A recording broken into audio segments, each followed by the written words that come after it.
Pagtitiyaga at pananalangin.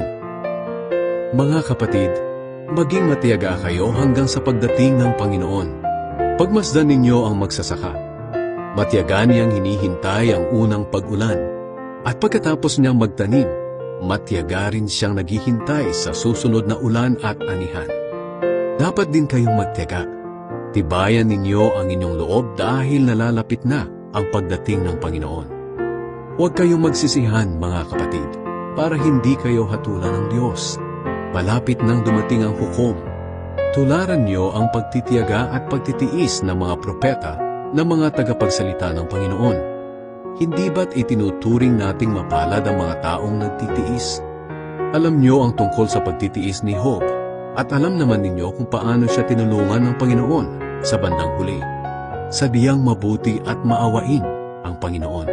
Pagtitiyaga at pananalangin.